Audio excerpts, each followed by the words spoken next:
Do you know that toxic relationship where your partner says that they hate everything about you, but they show up wearing your clothes? The type of gaslighting. Well, this is it, except the clothes are $3.2 billion and someone's political career could be dead by Friday. If the corruption was this obvious, why did you wait until September 2025 to say something? Why did you wait? He accuses the president's friends of historical theft.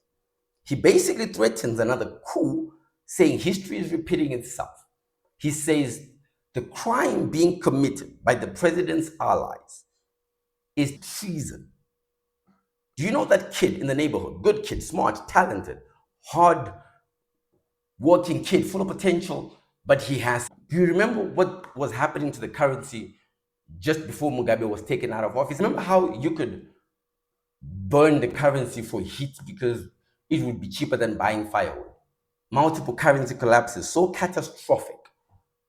Mnangagwa. The problem is his friends, the oligarchs, the cronies who have hijacked his legacy for personal. The authority is illegitimate. Private citizens who buy political loyalty is corruption. Do you see the difference? Do you remember? 3,000 pairs of shoes, jewelry collections worth hundreds of millions, while Filipinos starved. Imelda was buying buildings in Manhattan. When they were overthrown in 1986, the people weren't angry at Ferdinand's policies. They were angry at Imelda's shoes. The shoes destroyed a presidency. The friends who destroyed liberation legacies. The friends. Do you see the pattern? Talented leaders, genuine achievements. Then the friends who use the proximity to power for personal enrichment. The thousands of civil servants, the real heroes of our country, the nurses who work double shifts at hospitals without medicines, the teachers who are educating 50 students per class, 250 students per class for $50 every month. The clerks who are processing paperwork that keeps government functioning.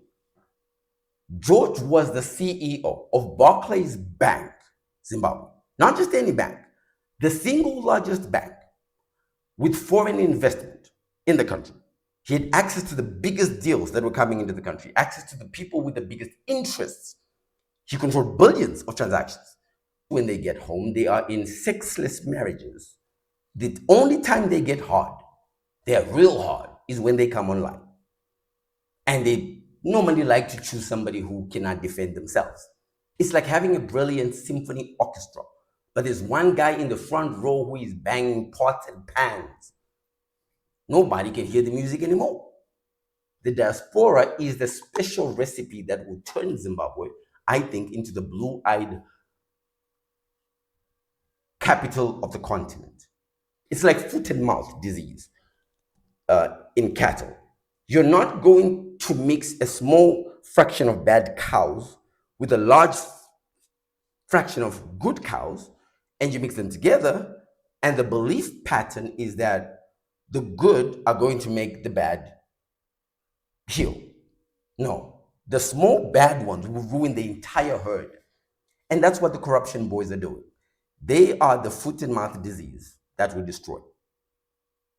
Every single person who is positioning for succession is motivated by themselves. He has to show Zimbabweans that the next 5 years will be about them, not the oligarchs. Stay if you're going to govern, not manage the looting. Stay, you can, but you can't suppress mathematics, and you can't suppress the frustration.